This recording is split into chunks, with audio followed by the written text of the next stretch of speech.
Après plusieurs mois de désordre civil et de déchirement à Bangui, le gouvernement centrafricain a célébré ce 21 septembre 2014 la journée internationale de la paix. L'occasion pour tous les belligérants de la crise d'enterrer la hache de guerre.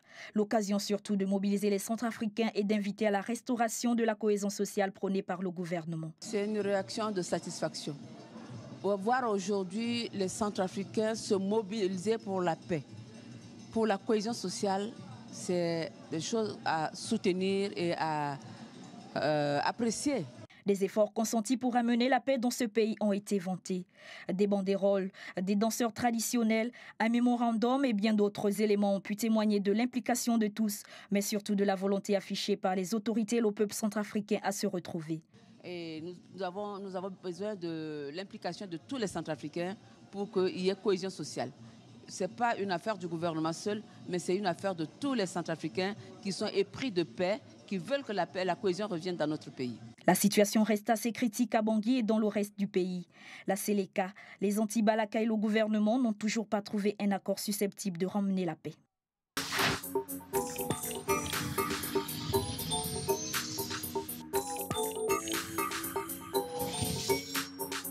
Le Front populaire ivoirien, l'ex-parti au pouvoir en Côte d'Ivoire, a investi ce samedi 20 septembre à son QG à Cocody sa vice-présidente Ago Marthe, chargée de la libération du président Gbagbo, en présence de plusieurs personnalités de son parti et de son fils Michel Gbagbo. La coordination dont j'ai la charge se veut un creuset de rassemblement de dignes fils et filles de Côte d'Ivoire et d'Afrique, de tous les citoyens du monde, épris de justice et d'amour, et qui, de ce fait, aspirent à une paix bâtie sur le respect du droit et la dignité de l'être humain, quelle que soit sa couleur, ses origines. Ce secrétariat chargé de la libération de Gbagbo va créer un élan de solidarité et de soutien autour de l'homme de conviction pour qu'il retrouve la liberté. Son rôle sera de mener des activités légales pour sa libération et sera ouvert à toute personne, physique ou morale, sans distinction de nationalité et susceptible d'apporter des solutions.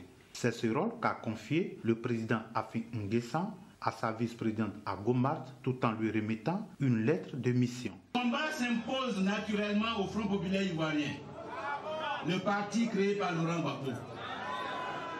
Oui, pour nous, et comme je l'ai indiqué en septembre 2013, la lutte pour la libération de Laurent Gbagbo est un impératif catégorique et un devoir politique. C'est pourquoi elle a besoin d'être organisée, structurée, rationalisée. Il faut souligner que le Front populaire ivoirien, hier divisé par l'orientation des idées, s'est retrouvé soudé aujourd'hui autour de la question Gbagbo. Vivement que cette attente règne dans ce parti pour les futures batailles.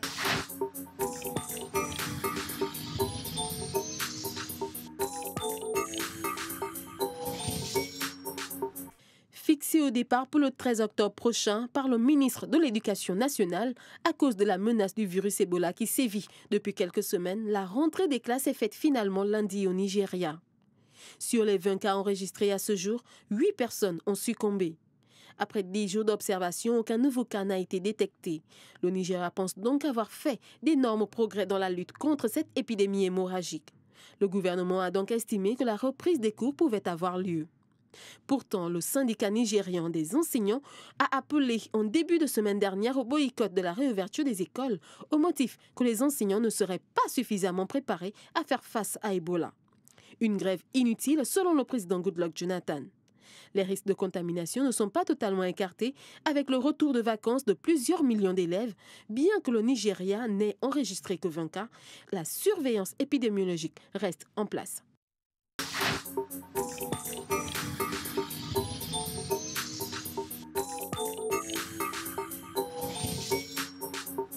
Deux mois après le crash d'un avion de la compagnie Air Algérie dans le nord du Mali, le bureau d'enquête et d'analyse a déclaré qu'à ce jour, aucune piste n'est privilégiée. Bernard Boudaille, un des responsables de ce bureau, a rencontré les familles des victimes et la presse à Bamako, en présence du ministre malien de la Justice et de l'ambassadeur de France au Mali, devant lesquels il a expliqué le cheminement utilisé par son agence pour découvrir les raisons éventuelles du drame.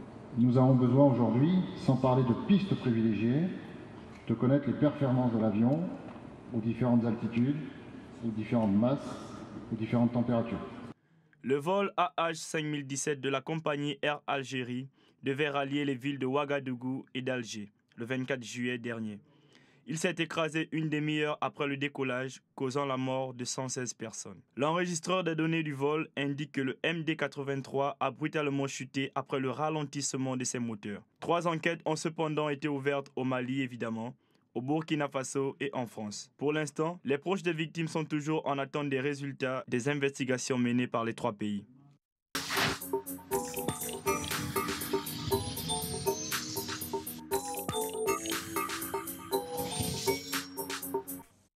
Deux officiers de police tués et plusieurs personnes blessées, tel est le bilan de cet attentat perpétré dimanche matin dans le centre du Caire.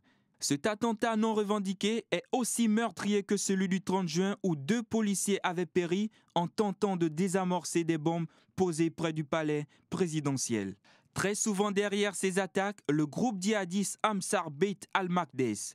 Basé dans le Sinaï, il prétend venger les frères musulmans tués par les forces de sécurité ou condamnés à mort lors de procès expéditifs. Cet acte terroriste vient une fois de plus compromettre la situation sécuritaire dans ce pays dirigé par Abdel Fattah al-Sisi, l'ex-chef de l'armée qui avait destitué Mohamed Morsi. Depuis le coup d'État militaire de juin 2013, des groupes djihadistes revendiquent régulièrement des attentats qui ont fait, selon le gouvernement, des centaines de morts dans le rang de la police et des militaires. La cible privilégiée, les policiers en faction devant des édifices publics ou à des postes de contrôle.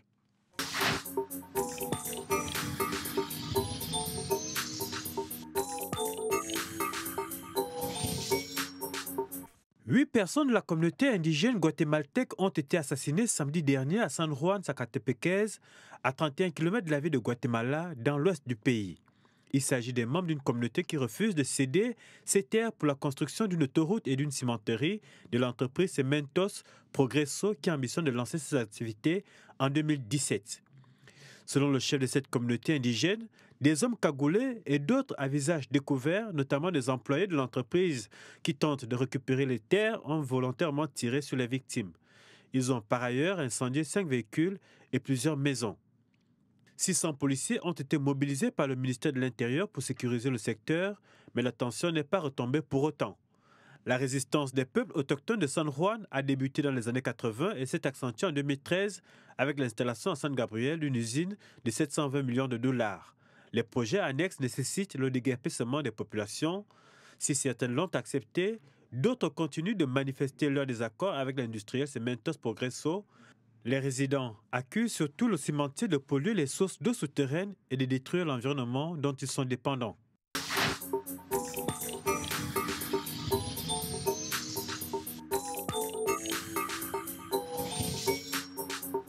En attendant le traditionnel sommet des Nations Unies qui sera consacré au climat, de nombreuses marches sont organisées dans le monde.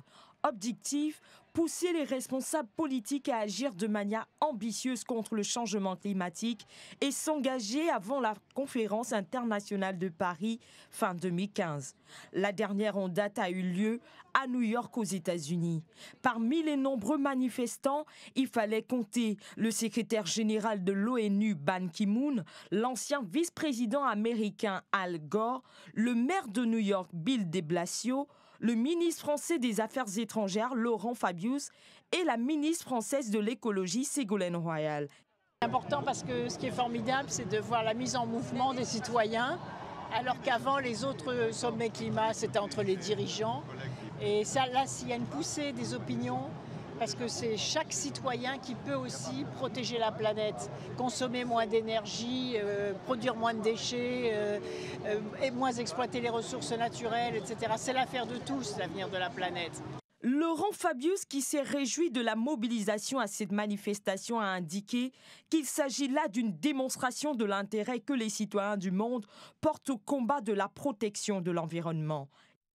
La différence, j'espère, c'est de montrer qu'il y a de plus en plus de monde qui prend conscience de la gravité du dérèglement climatique et qu'il faut agir. Ça, c'est le premier message. Et pour nous, Français, qui sommes à l'avant-garde de tout ça, qui allons recevoir abriter l'année prochaine et présider la conférence sur le climat, c'est évidemment un appui considérable. Plusieurs centaines de ces manifestants sont arrivés de l'Inde, du Zimbabwe, du Sénégal ou encore des îles Marshall menacées d'être englouties par l'océan Pacifique. Ils espèrent au moins influencer les positions des 120 chefs d'État et de gouvernement.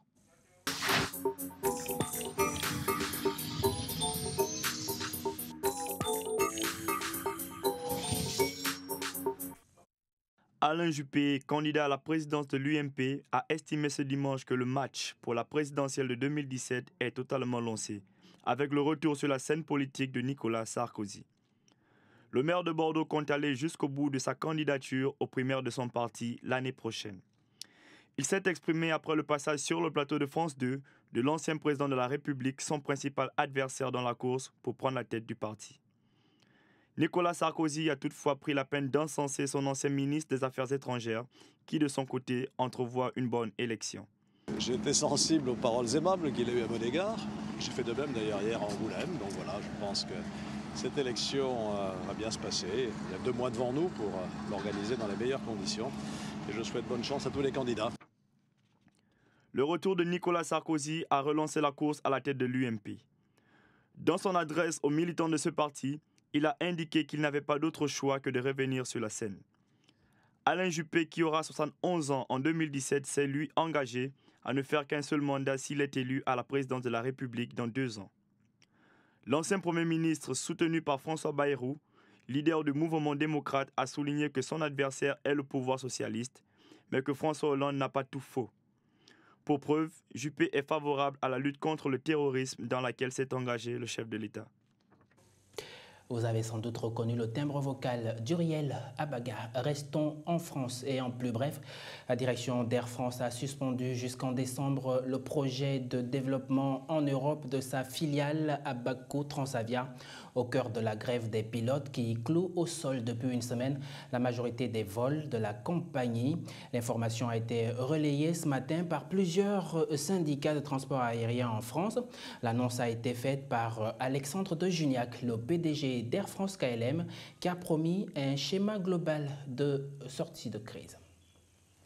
En bref, toujours, vous le savez, le pape François se trouve en Albanie où il a dimanche fustigé l'utilisation de Dieu comme un bouclier par les mouvements fondamentalistes religieux dans un contexte de violence djihadiste au Moyen-Orient et en Afrique et a affirmé qu'on ne peut tuer ou discriminer au nom de la foi.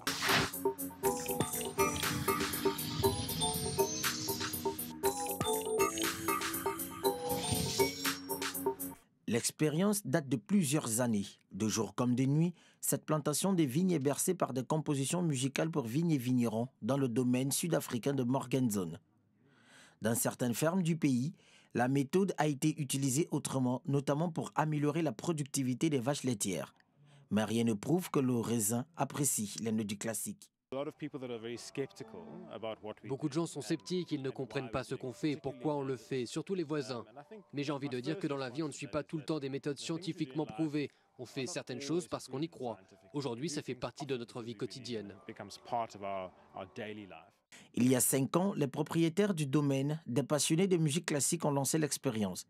10 haut-parleurs sont placés à intervalles réguliers et diffusent des œuvres de Bach, Wagner et d'autres compositeurs classiques sur 4 des 55 hectares de vignes. Nous n'utilisons que du baroque ou du classique parce que ces musiques ont des rythmes mathématiques. Ces ondes sonores ont un effet positif prouvé sur la nature. D'après le vigneron, le vin produit dans la zone test contient moins d'alcool, car, selon des études, les ondes musicales réguleraient la croissance des vignes. Les amateurs ne ressentiront pas que des arômes de vanille ou de framboise lors de la dégustation, mais aussi des notes de Vivaldi.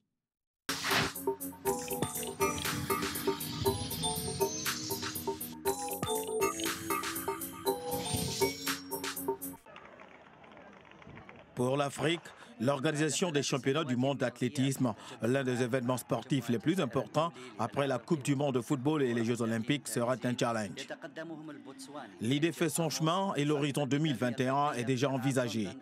En novembre prochain, le Conseil de l'IAAF, l'instance qui gère l'athlétisme mondial, annoncera le nom de la ville organisatrice des championnats du monde 2019. La question est de savoir qui va se lancer dans la course. Ahmad Kelkaba Malboum, le numéro 1 de la Confédération africaine d'athlétisme, avance un premier nom, l'Afrique du Sud. Pour des raisons simples, dit-il. Elle va accueillir nos championnats d'Afrique en 2016. Elle a aussi l'ambition, je pense, d'organiser à Durban les Jeux du Commonwealth, une étape vers les Jeux Olympiques, peut-être de 2024 ou peut-être de 2028. D'autres pays pourraient présenter leur candidature, c'est le cas du Maroc. Et si c'est le cas, ce duel nous rappellerait bien sûr la lutte pour l'organisation de la Coupe du Monde de football 2010. Le Maroc estime évidemment être le favori. Les discussions vont se poursuivre en coulisses pour dégager une candidature africaine qui sera aussi soumise à la concurrence des villes d'autres continents.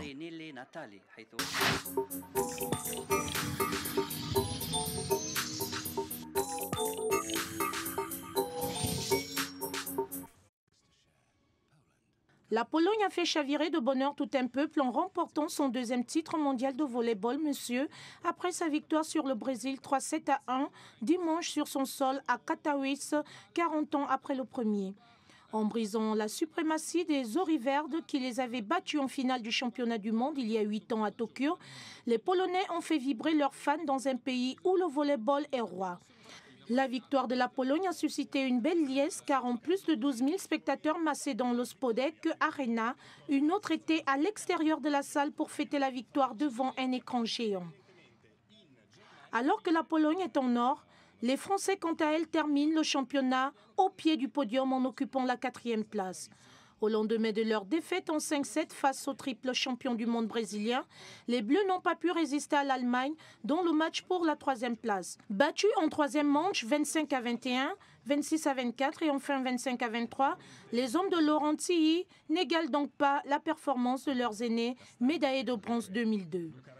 Après un retour fracassant au sommet, 40 ans après son premier sacre planétaire, la Pologne version monsieur reste donc sacré champion du monde de volleyball pour l'année 2014.